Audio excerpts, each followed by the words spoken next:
there anyone on yet?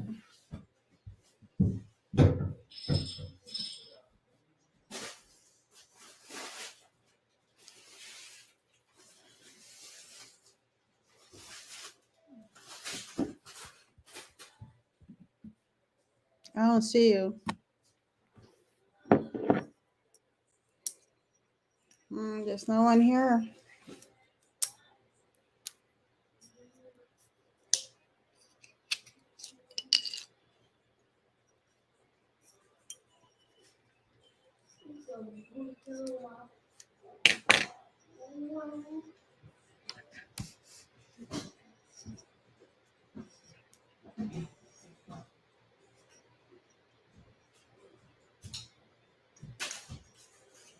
You want Patty? Hey, Shauna. See, I have to go heat up some patty, so I'll be back in a minute.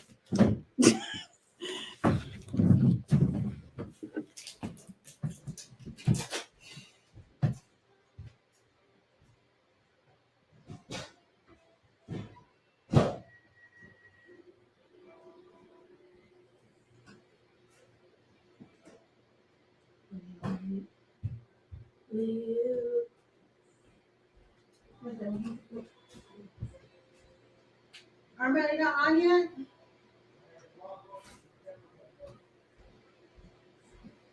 Didn't you touch this shit before?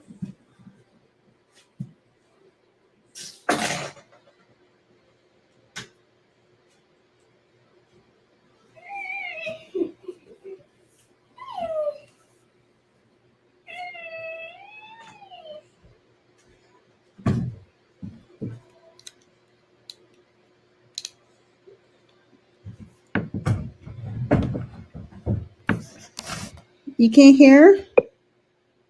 Oh, because your music is up too loud. Okay. Well, thanks for joining us anyway. Hi. Armel having technical difficulties as usual. His camera, he says, is not working, so he logged on to log right back on.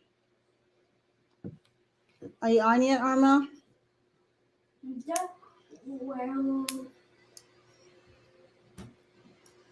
We're just trying to wait to see if other people come in. So far, we are only one person. I'm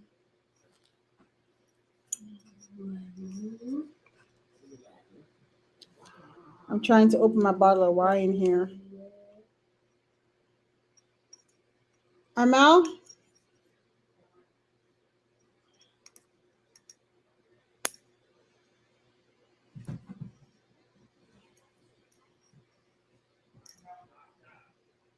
Huh?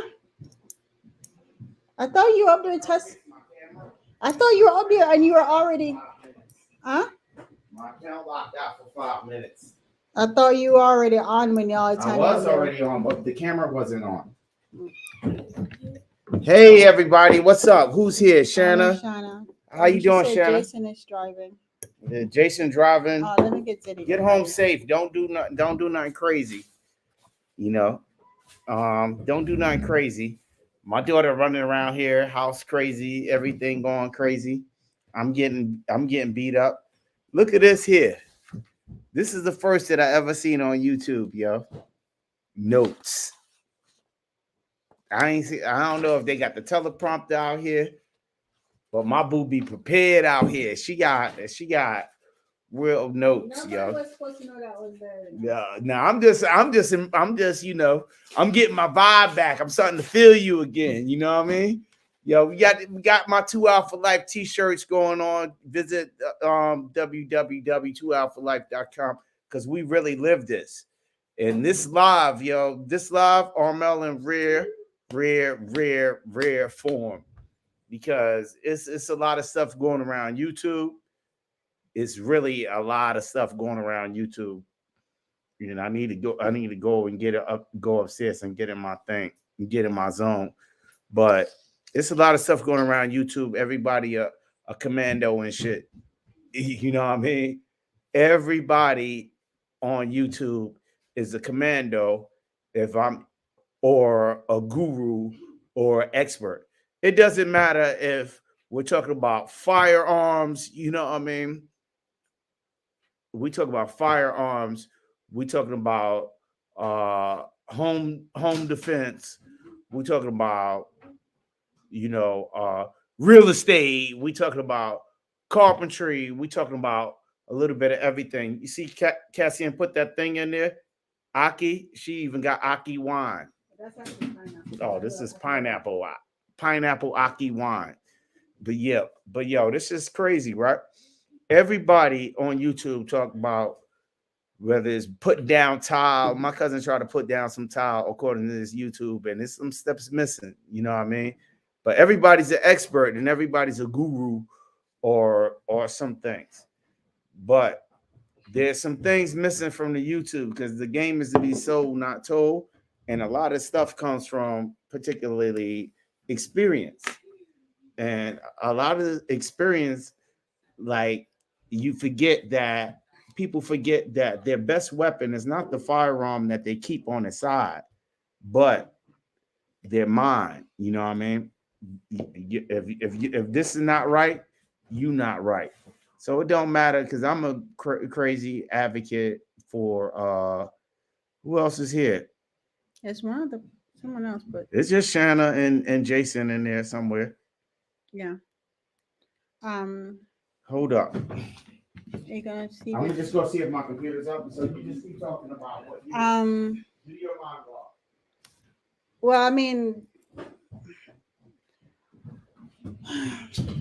one of the things we want to talk about was the importance of um the combination of situational awareness and emotional intelligence, right? Because no matter whatever you're doing in life, you do actually have to be very much aware of your environment and how you're interacting with that environment, as well as use your emotional intelligence to know exactly how you should behave, how you should act. Um, I mean, Arma mentioned that everyone is being a guru and or having these crazy ideas of, but if something happened, this is what I'm going to do. But no one really talks about the power of again your mind and how you should handle that situation, not just having the biggest firearm, but in terms of how do you properly assess the situation in regardless of it is to make sure that you're acting in the best way possible to bring the best outcome possible. Because again, by not acting intelligently, by not taking stock of your environment, by not making sure that you're situational aware and seeing whatever cues that are being thrown at you, then you may find that you may act in a way that is not in your best interest or the best interest of anyone around you. Thanks, Shanna. Yeah, this one, just a little side thing, Shanna. Yeah, the 12 alive, yeah, but also check out the back of this. This is actually like a target at the back of it. So yeah, so as you mentioned, the t-shirts, one a couple of things that when we were even designing the t-shirts, and this does go in line with situational awareness, and it's just that if I go to my daughter's school wearing some kind of clothes that has like big guns on it just seems incredibly inappropriate because of so much scare or fear of guns being in the being in the being in school. And I just thought that actually having gun clothes on might actually stir some kind of more controversy or looks or just overall anxiety. So I never actually go to school wearing anything that actually has specifically big firearms on it. Because again, I'm thinking of this is a situation I'm going in, and you want to make sure that you're aware of how everybody else is. So you want to make sure that you act accordingly. So I thought that some of our shirts shouldn't always just be about guns blazing, but still advocate for what we think and believe in, but in a way that is much more subtle and is that and actually have more mass appeal. So some of the clothing that we have is not so blatantly guns blazing, but still can express our views on how we feel about gun ownership. So there you go. I guess Arma is still not on or trying to figure it out. So I'll get going. So going back to emotional intelligence and situational awareness. So again, it's not just an environment that could potentially be dangerous. It's just overall everyday life of how you want to live and how you want to be, and is basically looking out to see how you should interact and act accordingly. So that was some of the things that I was thinking when I put the material together. And I checked to see, Armel, are you coming up?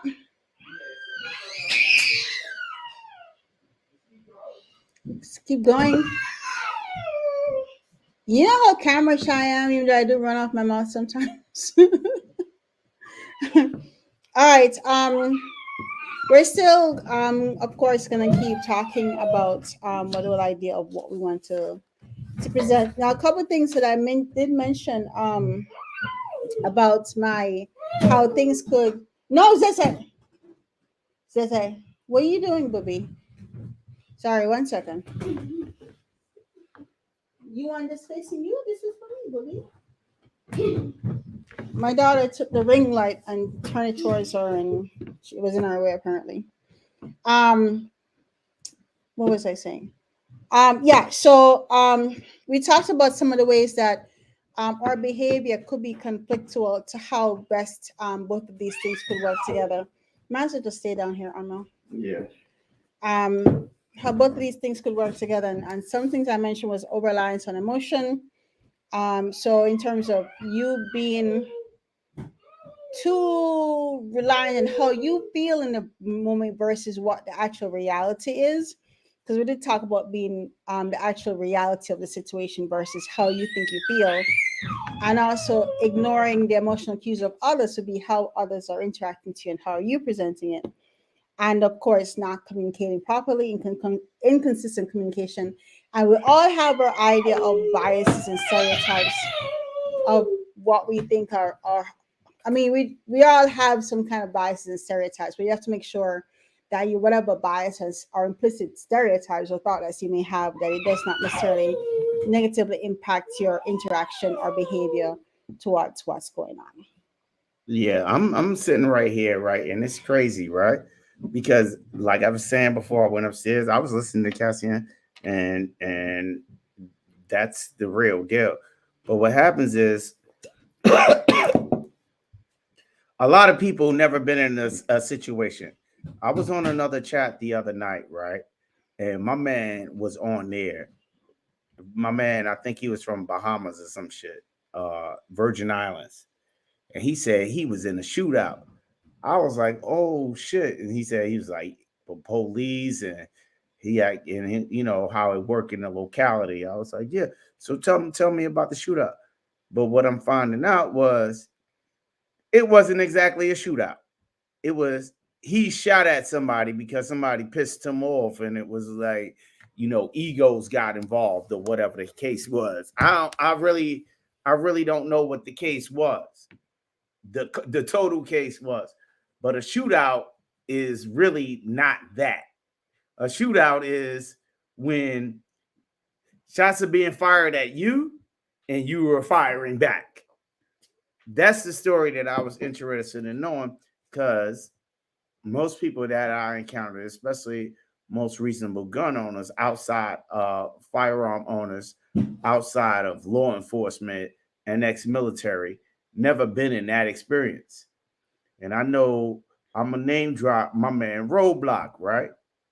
I hit him up, and he always saying I'm on some negative stuff, but just from the conversations that the encounters that I have with him, you know, he doesn't understand a certain perspective. He says that this one in the head thing, always ready, and I was like, if you really think that that makes a difference, you're lying to yourself. The thing that makes you ultimate prepared is your situational awareness and your emotional intelligence. And that's one of the things that made me even come up with this lie, knowing the situation that before it happens. Now, everybody doesn't have this skill, and apparently a lot of these goddamn gurus who doing tactical nonsense and spitting that bullshit and telling you how to get yourself killed. You know what I mean? What makes Armel the daggone no more than these tactical gurus who done went to Iraq and Afghanistan and killed 8 million people and shot 50 million guns without having to reload one magazine is my life. Little bit that everybody know that a lot of people don't know, and you probably couldn't tell from my suburban lifestyle or cars or whatever you may have seen, but I wasn't born into privilege and I wasn't raised into a typical American household that you could imagine yourself on TV. Now, I'm not talking about poverty or going without or anything, but the environment that I grew up around wasn't that. The environment where I grew up around was you might had to shoot yourself out of a place just by knowing somebody. Example, I was on the phone with a friend of mine today. Someone I grew up with, we have a relationship and we still been friends after about probably since like 1983. You know, most people weren't even born then. We were talking about a particular situation, and I was out somewhere playing video games. You know, back in the days, Sega just came out. You know what I mean? This was even before the Genesis. It was a regular Sega. We had one person we knew that had the game system because it was like $2.99, and back in those days, it was a lot of cash. It had $2.99. I go over there. You know what I mean? They had Sega. This is my homeboy. This is my homeboy's homeboy house, who happened to be a spot. You know what I mean?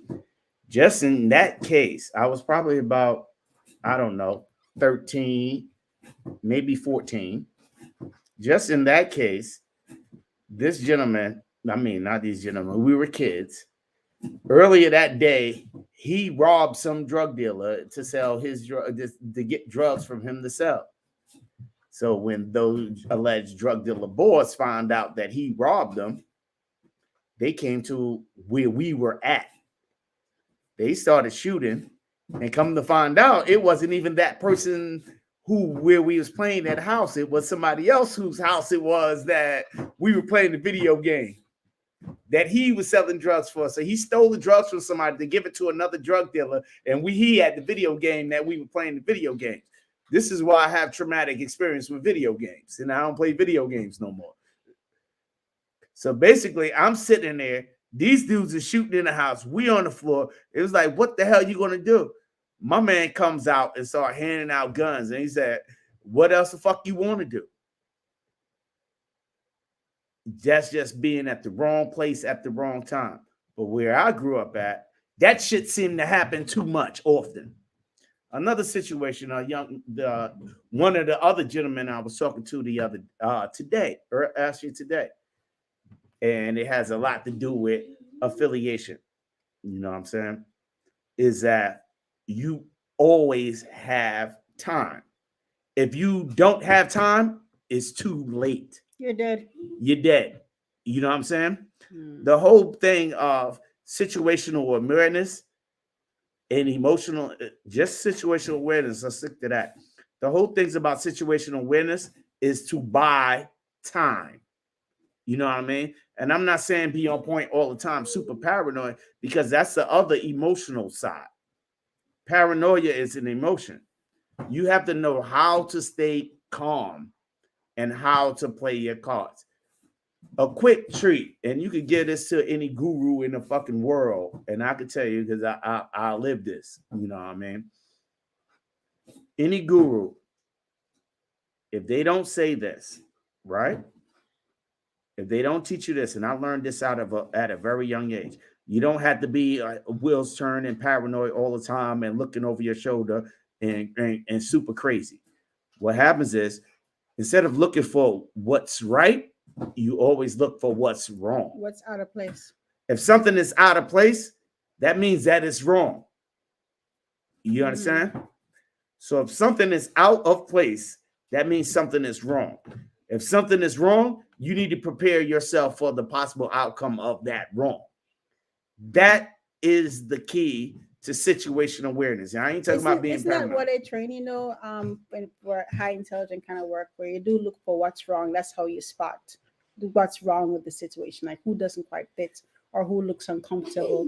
So you do look for the cues to see, determine how you should behave or who might be, like I said, a target or the one who might be up to something, right? And that shit is crazy, right? So this is another situation that came up because I had a lot of gentlemen on the phone today talking about this topic. I wish one of these guys would stop in. If y'all in here, holler.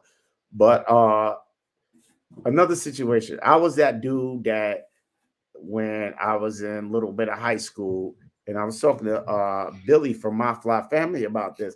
I was like, yeah, hip hop saved my life. So I was that dude as a teenager, 14, 15 years old, running around chasing the ROM is what they call it. You know, I would chase a ROM. I would go to parties. I wanted to hear the illest battles and all of this stuff. And I was also at a very young age into the ladies. So where it was hip hop and it was ladies, that's where Armel was at.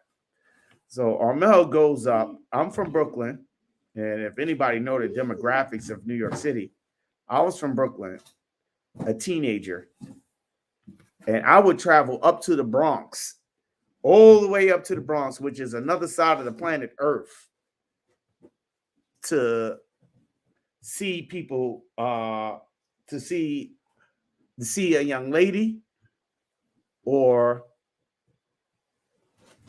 go to a party without knowing anybody. No, I didn't know a soul in there or whatever. So I've run into a circumstance where I would talk to how we say, I would go to a project in the Bronx. Say I would be all the way up in, Eden Wall.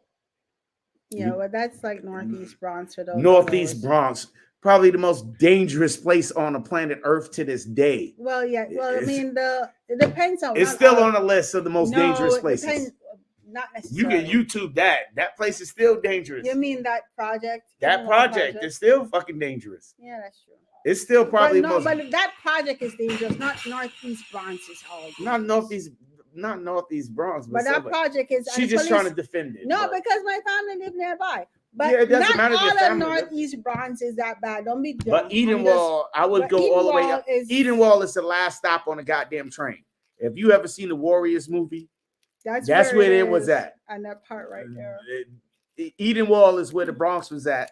And I was like the motherfucking Warriors all the way up in the Bronx and had to get back to Brooklyn.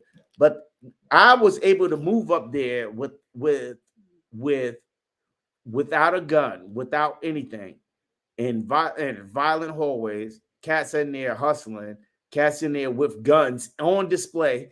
Police have no jurisdiction up there. The police is literally right across the street. The police station is literally across the street from the most. They don't even go there. Like it's a demilitarized zone. Like we don't enter.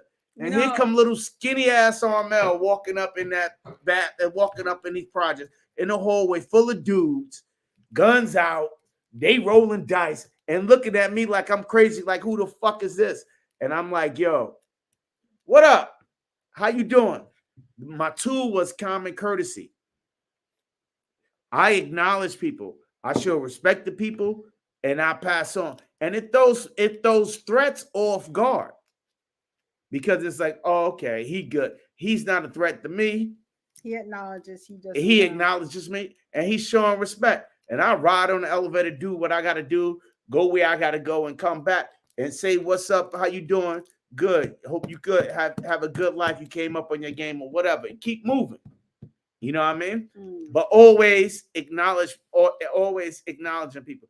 That was more effective than a gun I may or may not have when I rolled. Oh, just a little side note. I actually walked through that project when I was like 7 months pregnant with CD1 time. It's still dangerous. I know.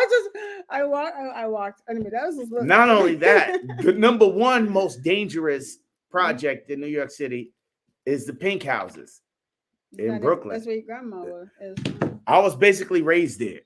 I walked through there with a gun, no gun, impunity. That's where Jay-Z grew up. No, Not not just so much. no, that's a Mercy project, right?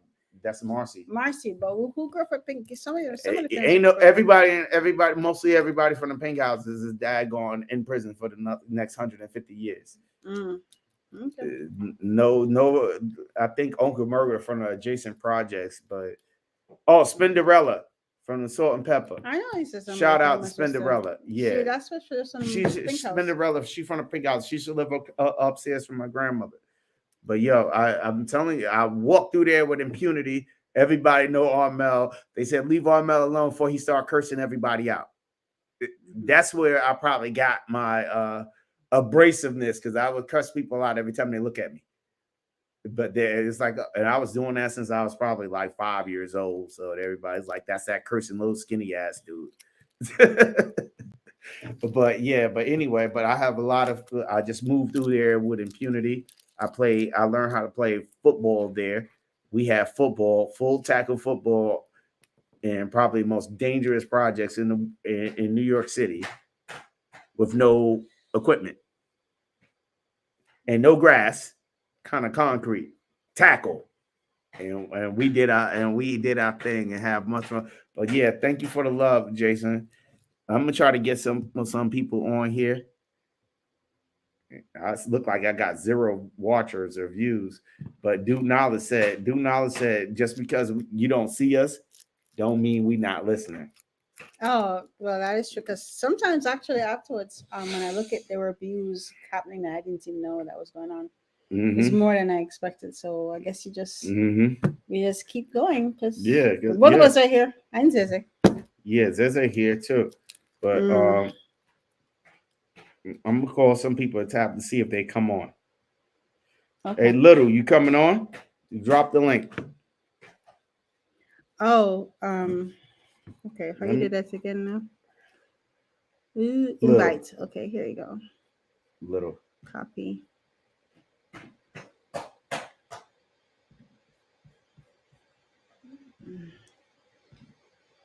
Yeah, man. Come on, showing some love, man. So who's there? I'm gonna show it. So, yo, you want to come in? You want to come in, fam?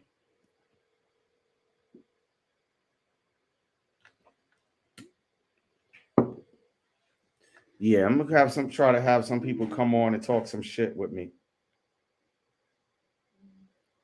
Who you gonna get? I'm gonna come on and have some people talk some shit with me, man. Well, people understand where you're coming from. Yeah, where I'm coming from, because I'm go on my YouTube thing and come on and talk some shit with me. Hey, if you're on, at least show say support hi, for your family, say hi. You bitch ass nigga. Say hi. Yeah, just come on and holler at me. Nah, just come on and show me some support, show your man. Face. You don't got to show your face. Tell Cookie to come on then. Cookie there? Yeah, he at her house. Oh. Hello? Tell Cookie to come on.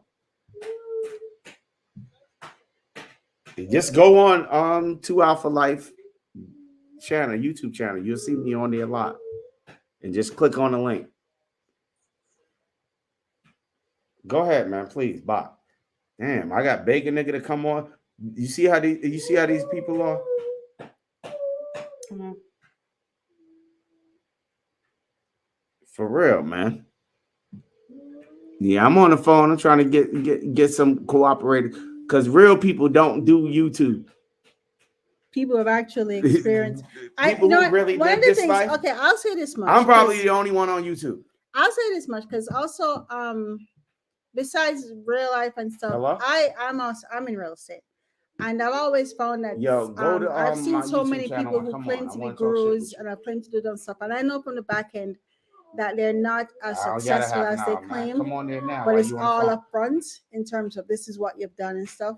Go on there so now. It's just showing that people who have actually really lived it and experienced it sometimes aren't as vocal as upfront as some who pretend that this is what they know and this is what Just they go on to the one that says because live. real life I know is definitely different from what you imagine things to be.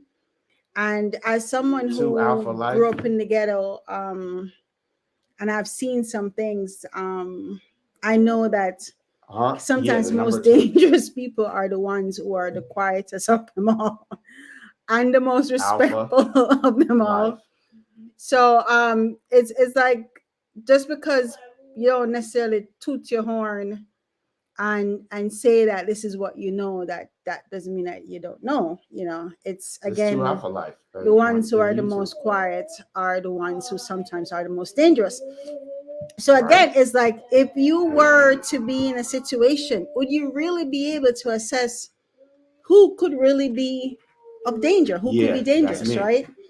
And if you have these preconceived notions of what you expect someone to be dangerous to be, then you might be mistaken. And of course, your own bias and expectations of what you think people will be is not actual reality, right? So again, it was like, are you on there? You see, it's a link that say 2 Alpha Life on hit StreamYard and go on there. And that's you can step off and go do that, right? Thank you, because I'm talking and then you're right here. Yeah. So the whole idea is that if you go into a situation, would you be really able to assess who is dangerous versus who you think might be dangerous, right? And is not allowing your own biases or expectations necessarily dictate that which is real, because reality is always different from actual from what we imagine things to be, right? So it's like, are you make sure you're not over reliant on emotion, and that make sure that you're not ignoring whatever emotional cues that someone else could be giving you, and to be consistent with your communication, and of course not your biases and stereotype. Who's that? Wayno. Oh, Wayno. Yeah. So I mean, Armel is trying to get some people who we know have really, really lived the life. Did he come on? You came in? He's there? Just press enter studio. Yeah, just click on that thing and enter studio. Is that one? Just put your name in there. You don't gotta put your whatever name. You want to put. Whatever you want to put. Put your anonymous.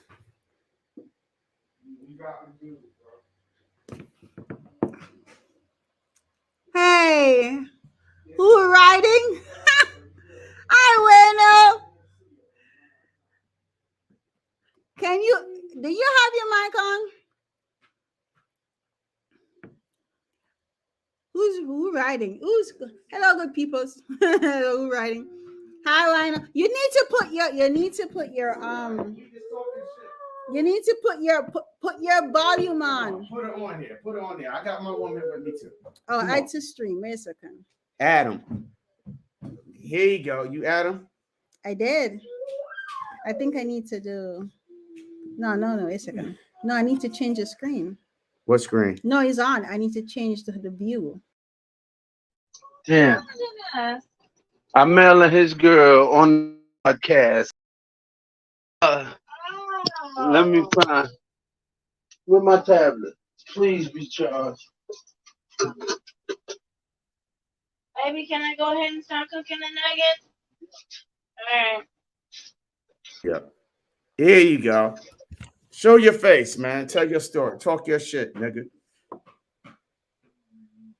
Yo, Wayno. All we do is see in the ceiling. Yeah. Wait. I'm looking for my tablet. Nah, just get right here. How y'all doing? Look at it later. Hey. Now, yo, Wayno, this is the thing, right? What's that on your hat? There's a lot of gurus on YouTube that talk about they've been in gunfights. You gotta have one in the head and all this shit, and they don't know our story. You understand? Say that again. You gotta go to I'm gonna let Cassian explain it. I'm gonna let Cassian explain it to you. You can watch it later. Just she knew us a long time. Listen, I ain't got no filter no more. So be careful what you Well, ask me. You're gonna get the raw Actually, I'm truth. going to ask you a question, right? Why am I asking Okay. question? A lot of people on YouTube, right, are doing shit like talking about if I'm in a situation where my life is in danger and Cass got guns and I got that gun, I'm ready to go. I don't have time. I'm just ready to go. My thing is, it doesn't really happen like that. You always got time because you see the shit happening before it happens because you're aware of the situation and you know how to remain calm in that situation. What is your take on that from your personal experience? It depends on the situation. It How can depends you on tell the a situation situation. happening before it's happening? Either we outside or we in the house. One or the other. If we in the house, listen, and we protecting family or whatever, Nah, okay. Back in the it's no second guessing. If you're protecting family, okay. then what? Now, back in the day, Versus outside, yeah, you outside. Turn shoot your phone first, this way, squeeze. bro. How we said it? Shoot first, ask questions last. Versus How do ask you know when questions to first shoot? and shoot How do you last. know when to shoot, bro? Damn, I just said. Bro, how do you know when to Say shoot? that again. How do you know when to shoot? That gut feeling. When you scared to death, shoot. When you scared to death, like listen. So wait up. Yo, Wait up. Now, I know you better than a little bit of more people, right? Now, back in yeah. 1989, before a lot of people out here, 92. That was 92. no, 89, we going 92. before 92. We going 89. We going 90. We going to do 90. Bushwick, coming from a party with your girl you had a crush on. Fuck you, nigga. That's fucked up. Right. Oh, when Steven Seagal had us fucked up. You're putting his business out there. I'm not putting it No, out. that was listen, that was How do you get out young, of a bad situation? immature, when keeping it real didn't go wrong. Keeping it real goes wrong. When I was trying to blow up the gas station. Yeah, that's fucked up. Man.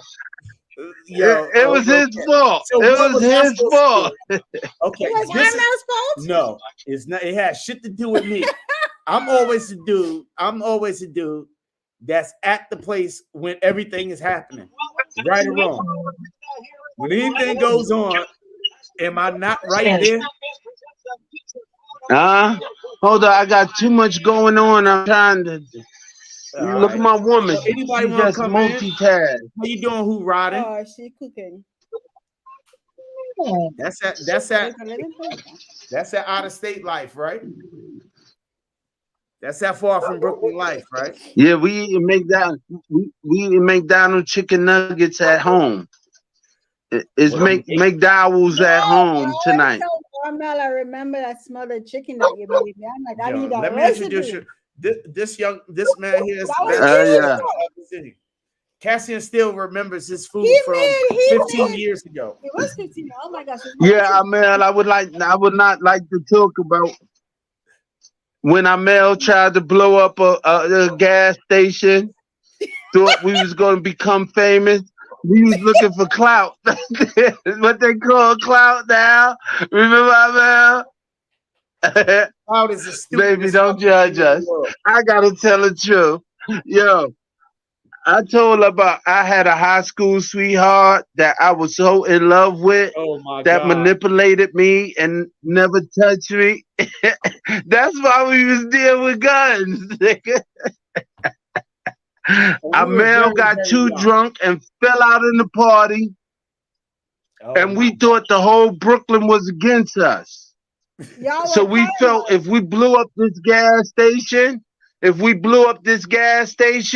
we could get home safely. How the hell blown up a gas Because you fell out. Yeah, yo, I It slapped wasn't him. me. I He was just fell there. out in the party. Wow. I was just there. I was just Because there. you know, Amel don't drink. Yeah, I know Amel he don't can't drink. drink. He was drinking liquor. I know he And, ain't and, and, drinking. and if I'm not mistaken, no, my boy was Ghanese. Remember the dude from my school that took the guns and gave us a bottle of liquor? How that works? From Guyana. Remember that Amel took a drink and fell out in the party. So we felt Amel, that was our Yo, Warriors night. We yo, felt like we had to put it like fight the this, man. whole Brooklyn From a to make very it young home age, I'm safe. very fortunate to be here, unscathed, not dead or in the penitentiary. Because back in our Steven day, Seagal was out. back in our Steven days, Seagal was out. He was blowing up gas stations. yeah, Remember, we started shooting at the gas station, hoping no, it not blew up we, so we could just not we, get on the you, train and go home. mm-hmm. Not we, I you. had to protect my brothers. Oh my We God. was scared. We was all the way in Bushwick. And now, right where So what happened when we got back Takashi and close to all the them house? from. No, that was the gas station. What happened that same night when we got closer to the house? I Oh, you shot don't my remember high that? school Every windows time out. I I get off shot the my train, high I think school. about I wanted to make sure the gun my mother gave me was working. that. The gun his mother gave him. And I said it right. The mother I gave, the gun my mother gave me, Uzi. The gun, you understand this? And How she we told grew me up? don't. The gun his mother gave him. Was a Uzi. It worked. No, This is I found it, but she couldn't hide it from me. I don't care where she hid it from me. We became as one. You and the Uzi? Yo, the craziest shit A is Uzi, the a craziest shit. Scorpio Uzi. My sign, a Scorpio Uzi. Remember Well, it the wasn't first. Intertech What he's 22 actually talking about, Scorpion. what he You actually couldn't talking tell me about that ain't. was They the made that for old, me. the Intratec Scorpion, the 22 Intratec Scorpion. Yeah, Now we were like maybe 15 or 16 lies, years kid. old. We were about maybe 15 years old. Maybe you're like 15, right? Yeah, about that. We was in high school still So it was before it like dropped out. So like ninth grade. it was like 88, 89. Because you didn't leave Yep, yet. 80. Wow. Yeah, it was 88. That's yeah. Yep. It was 88. In the streets of Brooklyn, New York. You're 15. It was 88. You're 15. It was 88. Yeah. Because you still in town then. Huh? But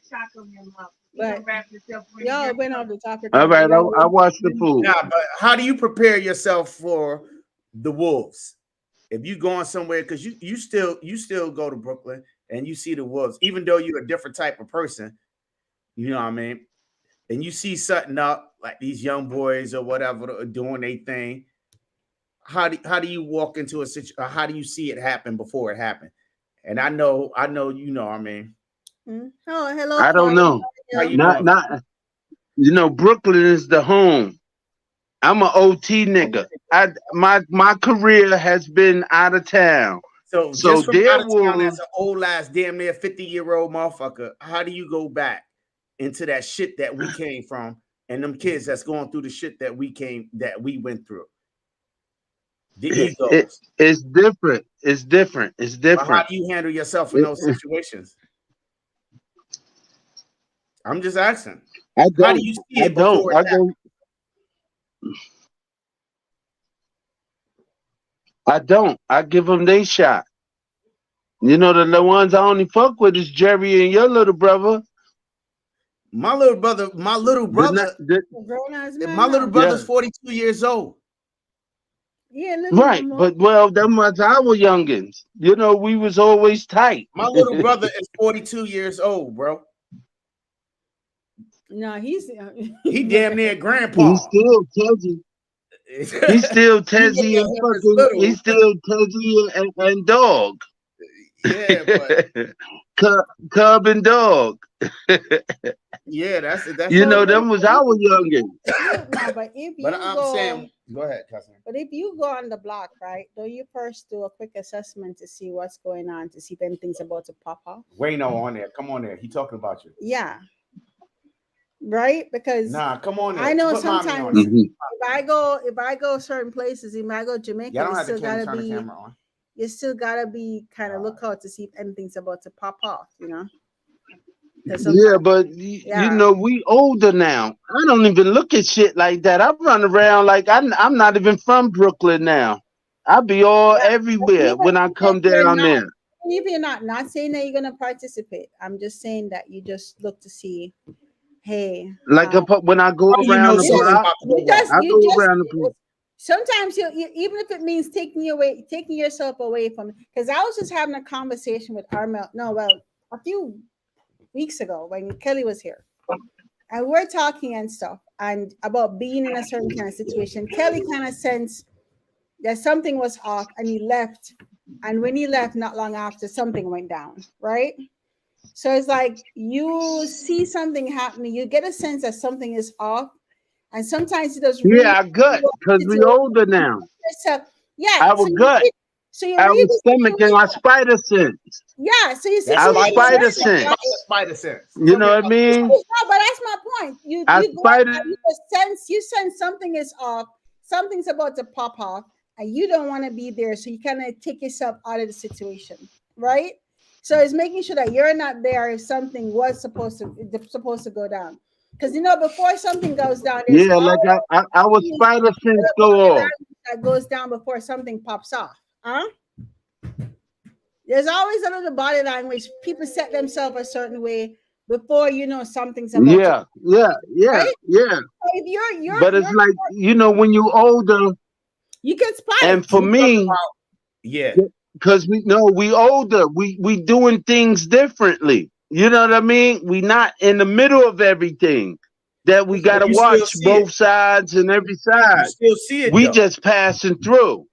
You Good to still see see you. it If You though. you know, see it, you take yourself out huh? of it. Though. If you see it, you make You sure you just take yourself out of it before it pops off. How you doing, Shakir? How Yeah, you hey, doing? Shakia. Yeah, so if you see something happening, you take yourself out of it before it happens because you can sense it. You go in, you sit in a situation, So what again, if situational awareness, and you say, you know what, things about something's about to pop off. Let me take myself out of the situation. emotional, right? Let's hit the emotional side. Wayno. Say you out there in bumfuck Ohio, because them country dudes out there get busy sometime too, right? He's frozen. You frozen a little bit. Ivan, don't remove him. He's I back, huh? probably just had to clear my phone. Okay, listen. Say you way out in Ohio now, and those country boys out there get busy too, right? You see some shit going on in the Zung bus. Right. How do you emotionally respond? And you just see it. You see it's going on in front of you. You at the gas station, and these boys pull out. That's every night. No, nigga, I work in the bar and grill. Yeah, but how Now do you behave I yourself? isolate. How, I isolate now. you just I fall back like isolate a now. fly on I the don't wall, even. right? Like a Yeah, fly on the I wall. don't even relate to nobody. Yeah, I heard that. That happens every day now. You know. Matter of fact, it affects me more at home knowing I gotta go involved in this. I have more issues at home, bugging the fuck out. Like, yo, I don't want to go to work. Oh, because Have my woman, everybody make me not go to work. Now, You know what I put mean? yourself in that Because same I'm situation subjected to back in that. the day. And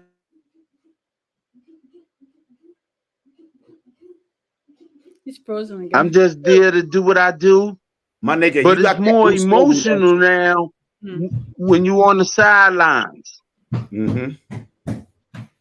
Yeah, Yeah, so you say you're less emotional when you're on the sidelines. That's the point, though. It's like a rain Yeah. back any emotional reaction to anything, and just be cool about it, you know. Mm-hmm.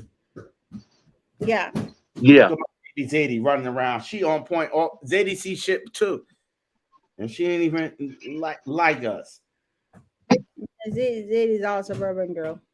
Cause you know how it is. We had our turn. We from the old Brooklyn. I That's don't new even want no. Brooklyn. I'm trying to. I was telling cats I got PTSD from that shit before the military. Yeah. Even went into the military. I got You PTSD. know what it is though? I remember when I moved No, to I say that, right? Because when I was last in Brooklyn, right, my sister was more on point. Like, like we was getting furniture and everything. And these young boys walked up to her and she was like, yo, y'all back up. Give me 10 feet.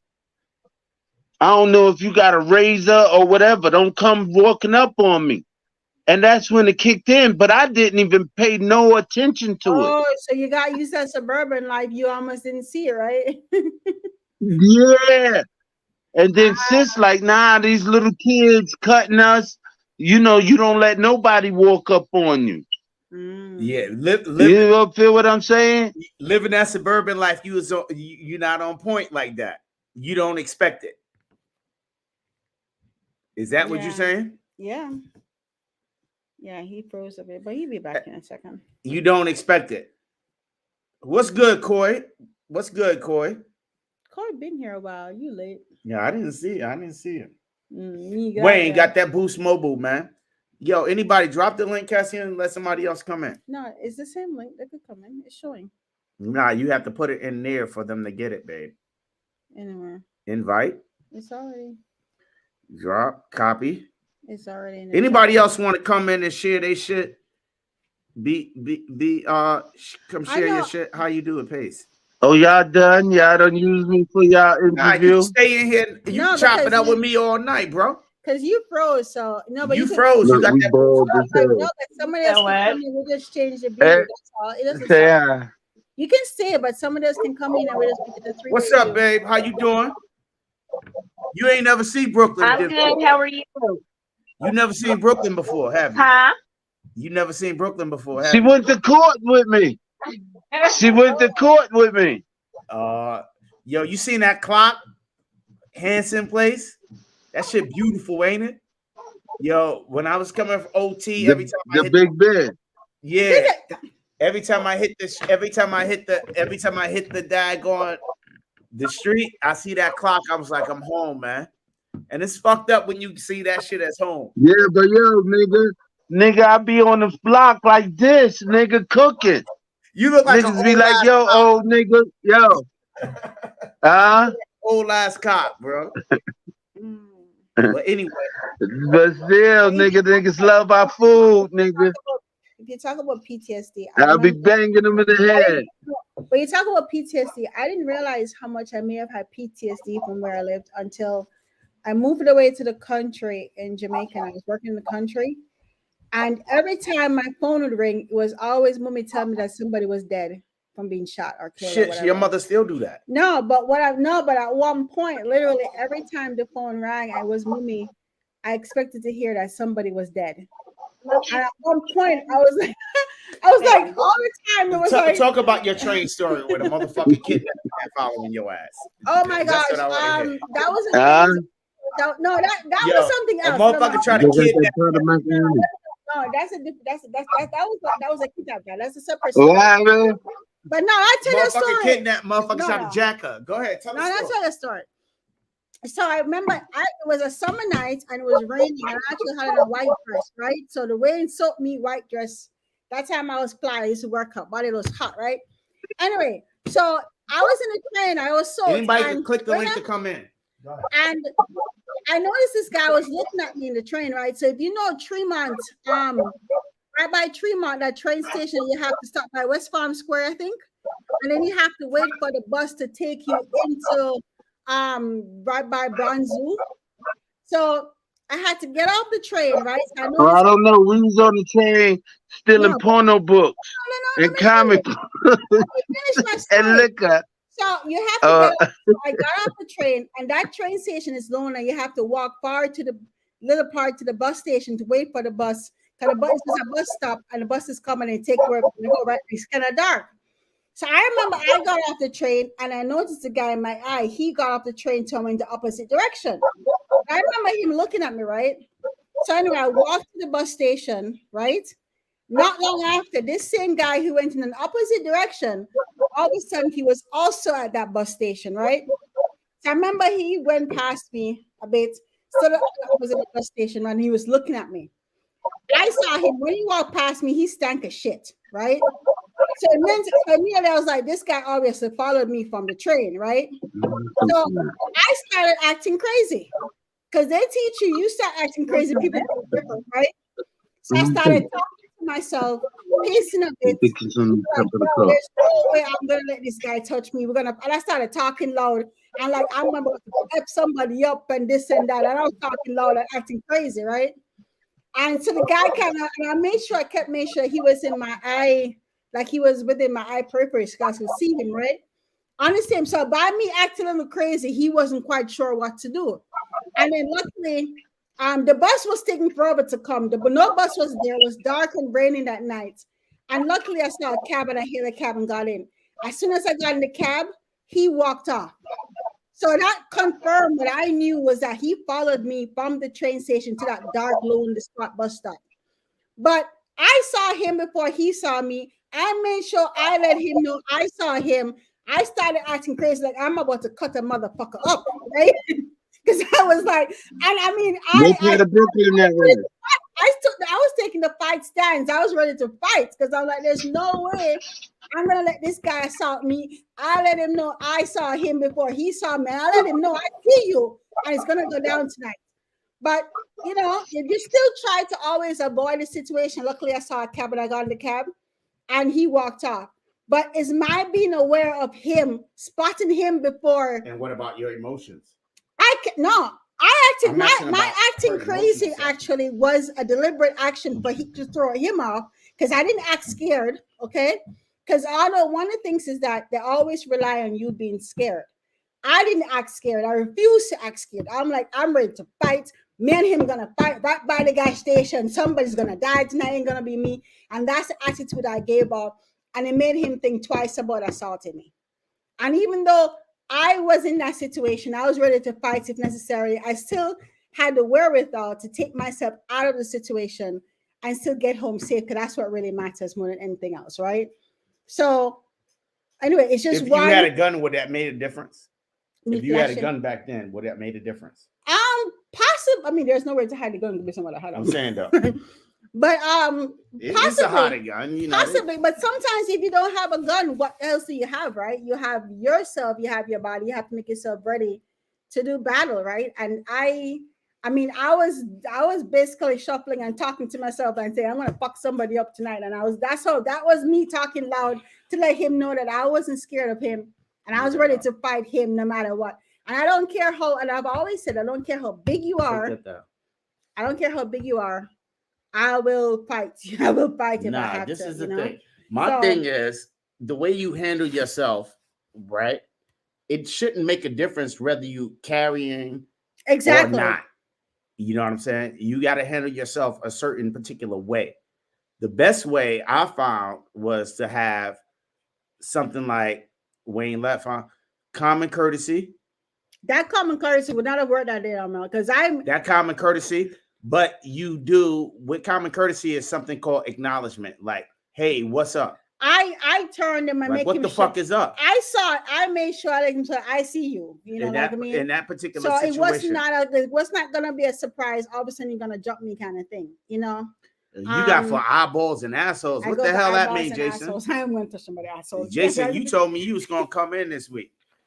You know what I mean? We were gonna talk about I got a whole bunch. I had a whole bunch of people trying to come in here, and I ain't talking about no like regular, thank you, regular YouTubers. I'm talking about people who are actually out there. 99% of the people who are in certain particular situations, 99% of the people who will not go on regular ass people is very, what I'm trying to say is regular people shouldn't have to go through a self-defense situation. That's why Democrats, or not Democrats, but liberals feel like there's no need for firearms, because if you're not in that life, you shouldn't have to experience certain things. But everybody can be a victim. No, but That's the even other no, thing. but even if you're not in that life, you could become a victim based on just being in the wrong place at the wrong time, And right? that's the classic RML. And not being like, honestly, I don't understand how people can go jogging in the woods by themselves. That's just dumb shit. Mhm. But it's like, don't put yourself in a situation to make yourself a victim. And if you're, what are you doing? I don't know what I'm doing. And Go if ahead. you're in a situation, we're Go so ahead, armed, keep but I don't talking. know what you're doing. But if you're in a situation that you could be in danger, what steps could you take to make sure that you're not? Yeah, to make sure that you still, because the whole idea is, again, it's not to be What Rambo. about your emotions? So you act crazy at that No, particular but that incident. was a deliberate, because I was taught, and it does work in New York. Acting crazy actually Not works. just what I do Because works acting, everywhere. no, when you're female, okay, Mhm. when you're female, all right, and I was taught that very early, that when you're a female and when you're in New York, if you feel threatening in a way, if you make it known that you see them first and you act a little crazy, well, or even in Jamaica, actually, that's where Jamaica learned Yo, it, so actually. so what if a Act a motherfucker little just like crazy. crazy bitches? You know what?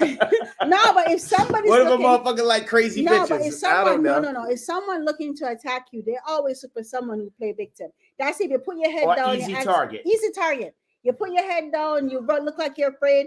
I actually, if I felt threatened, where I literally don't run, I literally slow down how I'm walking, and I'll put that person in my periphery. So I'll slow down, make sure they're kind of like diagonal to me, where I could see them in my periphery, so that they don't surprise me all of a sudden.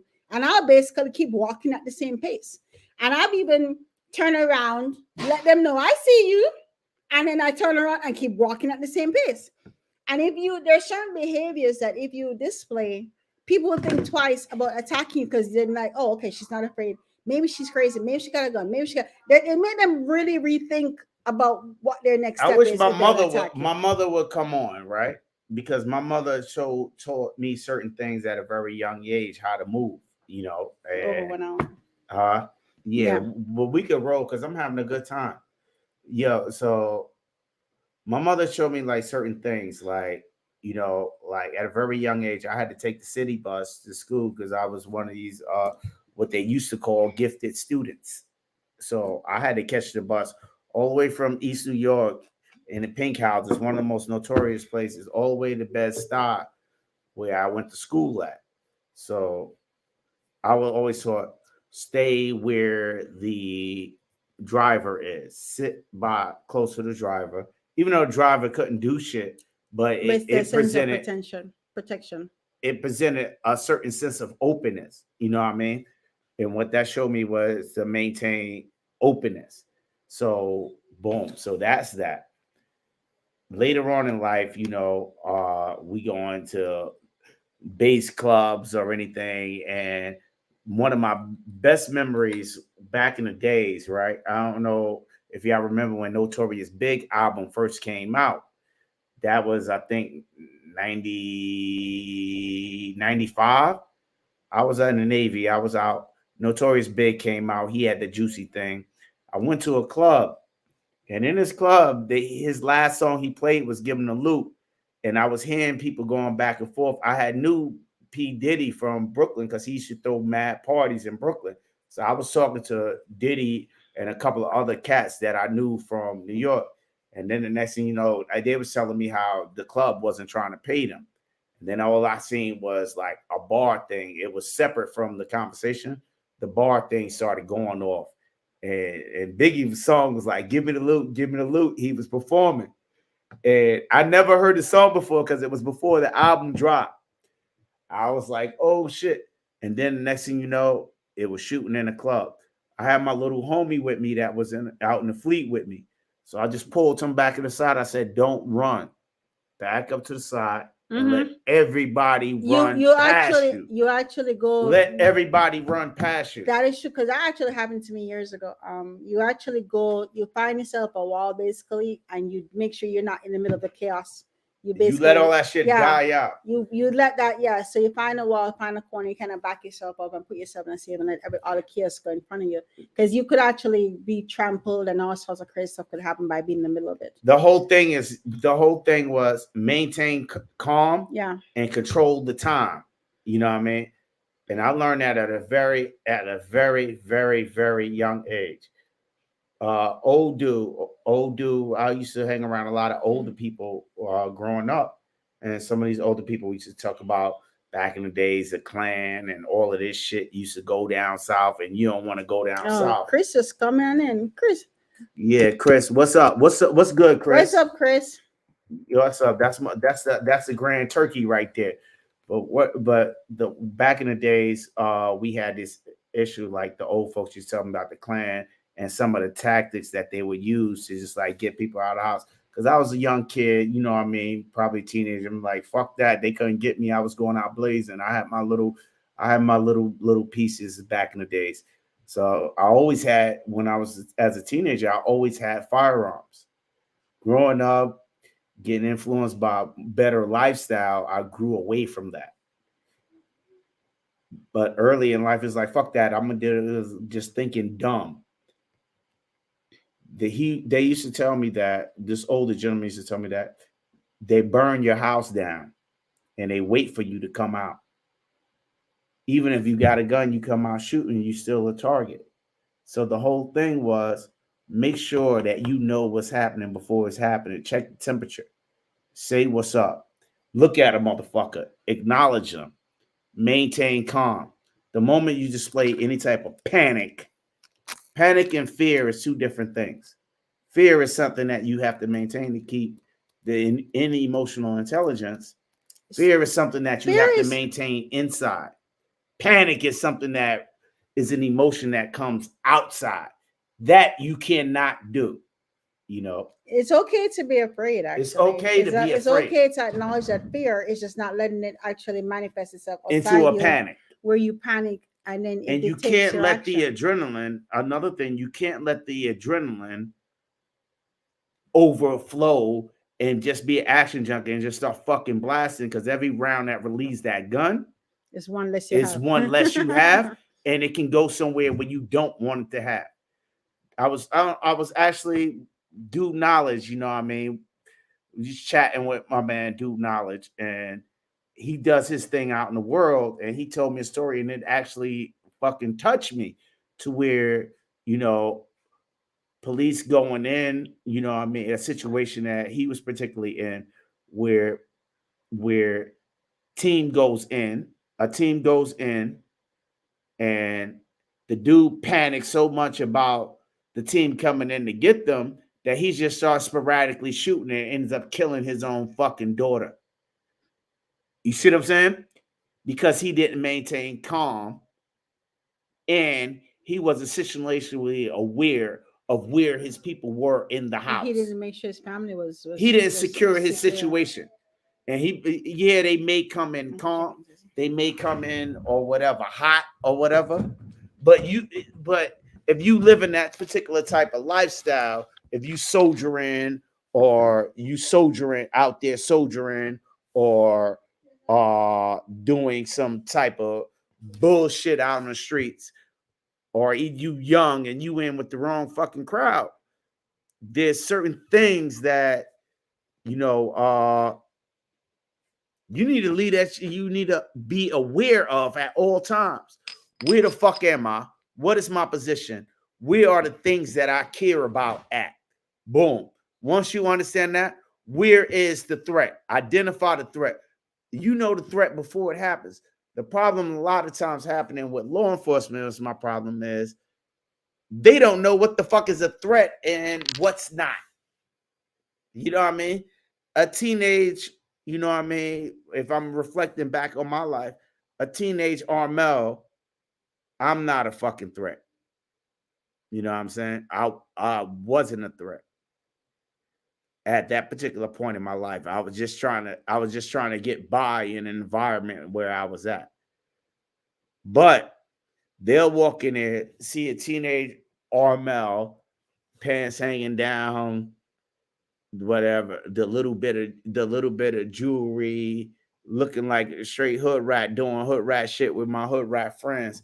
And it could have been over for me like 8 million times. I don't know how many times I was assaulted by police officers in my particular life. And that's another story my brother Wayno could probably tell you about the police. But I really don't even know. But that a lot of that could have been avoided by, hey, what's up? Nothing. We chill, pass by. Just let me get home, and we all go home safe. Because a lot of times that shit couldn't have ended, and just common courtesy could have prevented something from ending up fucked up. Common acknowledgement and common respect. And I think about all the stuff that happens, like when I grew up, and a lot of this shit was over something called respect, which is a emotional response. You know what I mean? And it shouldn't have to be like that. But back to the whole thing. There's a lot of tactical gurus that just telling you what the fuck you should do and what the fuck you should not do, but they don't particularly tell you the particular strategy. The particular strategy has an end goal, and that's to get the fuck home. Not go to fucking jail, not have to answer 8 million questions to the police, not trying to have bankrupt yourself purchasing a lawyer, but to get the fuck home. Pulling your firearm, drawing your firearm, firing that firearm has to be the absolute last resort. Call it what the fuck you want. Call me a Buddhist as you want. I am, whatever the hell this may be. But my whole purpose is peace. You know what I mean? The absolute last resort in this fucking world. When there ain't no exit strategy and you gotta let it go, let it go. But if there's a way in which certain shit can be avoided, do your best to avoid it. If it's already going down, duck, cock your shit, and still keep it moving. Get the fuck out of there. You know what I'm saying? The way shit been going down these days with these crazy, not crazy is a bad word, with these ill people, like very sick people rolling in, hitting soft targets, and schools and where our children are, you know what I mean, and our loved ones are, or however it may be, and you may have to go in there. I suggest a whole lot of fucking training, cool demeanor, and go in there to take care of what you need to fucking take care of. You know what I mean? Do what you need to do. No fear. Or if you got to live with that fear, control that fear, not make it panic, keep it mission focused. Get your loved ones, accomplish your goal, accomplish your task, mission fucking focus. And I know they teach that in the military. This shit is hard, but people have to learn to control their emotions, focus on a mission, and be aware of what's going on. And the hard part is knowing what's going to happen before it's happened. But what I would suggest to anyone is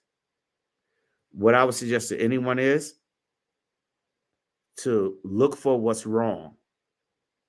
Look for what's wrong.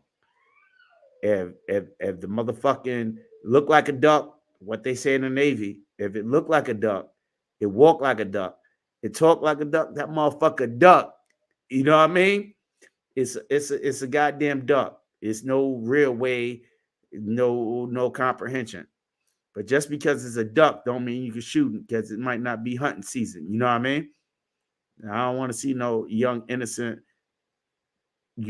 kids that are misguided end up dead for no fucking reason because they chose to cross the wrong path or the wrong fucking person.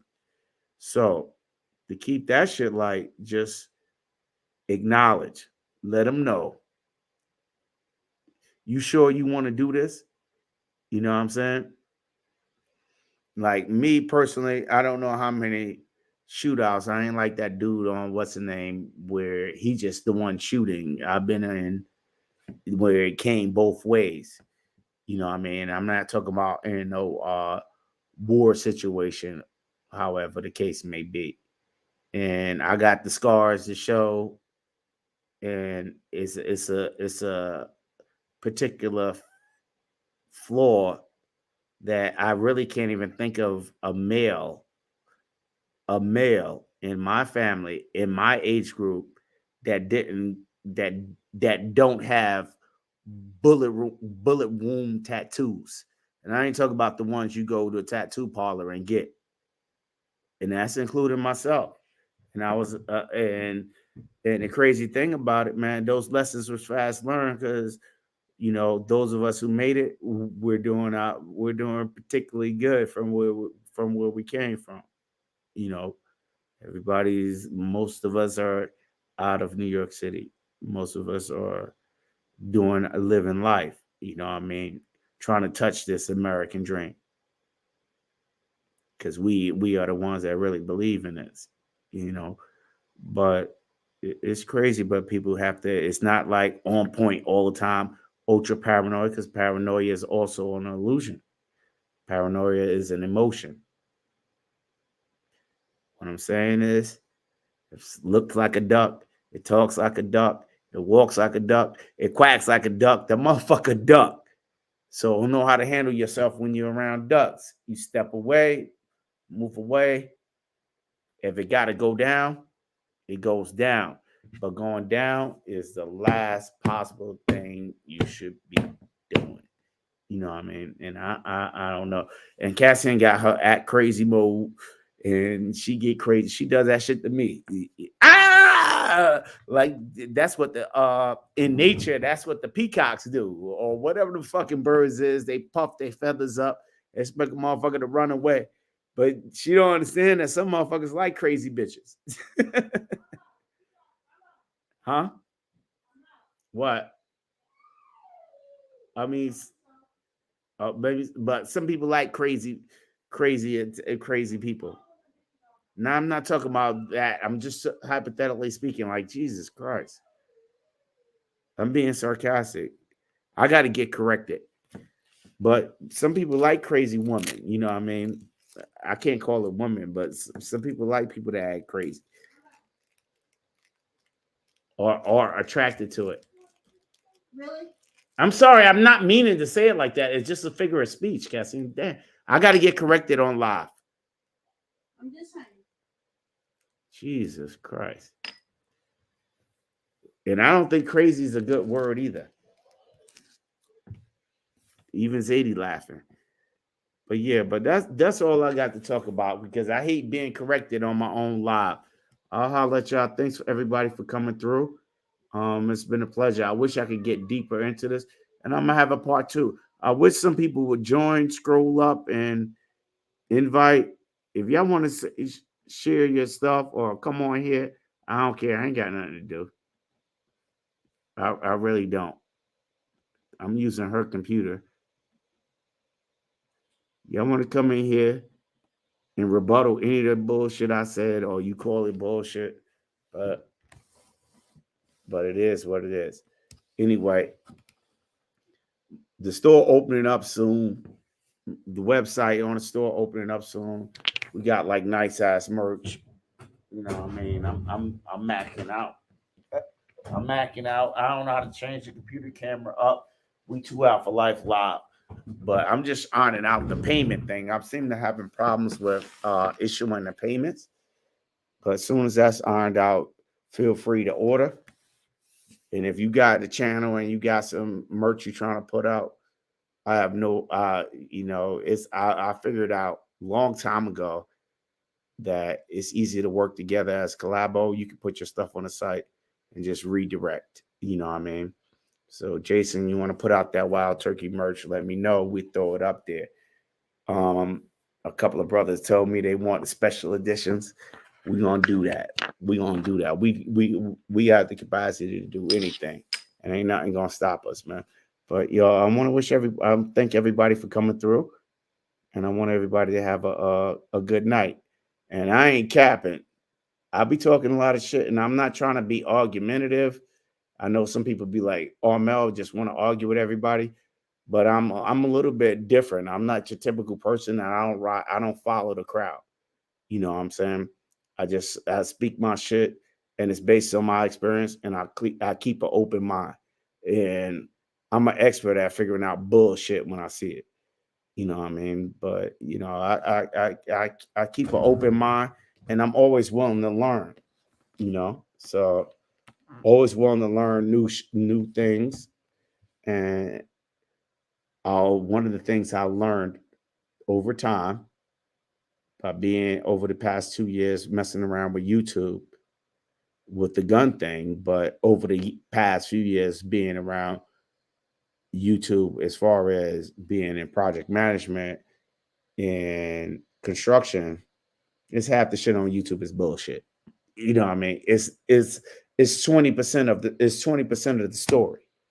You know, my mother used to tell me, don't believe nothing you see on TV, or only believe part of the shit you hear on YouTube. Because these dudes, most of them really don't know what the fuck they're talking about. You know what I mean? Or they only give you bits and pieces based on their experience. You see what I'm saying? So ain't no gurus, you know what I mean? It's life experience. And if you know somebody with particular experience and you see how they carry themselves, but most of the shit you probably learn from your grandma. Respect people, acknowledge people, always show love.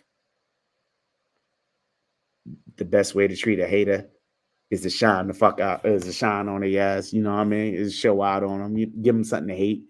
You know what I mean? But just always show love. You know what I mean? Always show love. Always show respect, even if it's not given back. You know what I mean? Even if you speak to somebody, the motherfucker don't speak back to you. That's the story of my life. I'm living around here. It's probably 2,300 people in my town. There's 3 black families. Most people speak. Some people don't. Who gives a fuck? I speak anyway. Common courtesy, that basic shit. You know what I mean? If it's somebody outside of that, you might want to try. If common courtesy don't work and it's still being aggression, you might want to try the crazy thing that CZ Mommy Cass tried to do. You know what I mean? But that ain't me. Just all right, you good? All right, take care. You know what I mean? And that shit go a long fucking way. Maintain calm. Don't panic. Pull out the strap when it comes to it. You know what I mean? When you have no other options, you know what I mean? Not this badass Delta Force, everybody a fucking special operator ass shit that be going on YouTube. Everybody a special operator, a SWAT team motherfucker, and life experience. Chris, grandma taught that shit. Stay high, be nice, be respectful, say please, thank you very much. You know what I mean?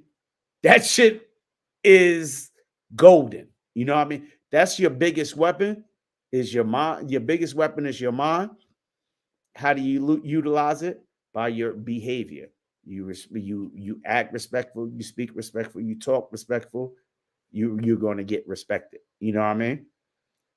And the thing about being respectful, it goes a long way, but it only works on civilized people. But if you dealing with fucking savages and you being respectful to savages and those savages cannot be civilized, as a last resort, you got to treat a savage the way a savage is supposed to be treated. Good night, everyone. Yeah, the mind game is everything, Chris. I love y'all, man. Thanks for coming in. We got to do this again sometime. I think next week we gonna do women, women. Try to have a woman show. You know what I mean? Because these women are out here and they commando and shit too. So and they giving out a lot of false information as well. You know what I mean? But like I said, this channel for a gun enthusiast. So let's get enthusiastic about this and exercise our right to the Second Amendment. This is 2 Out for Life. Peace.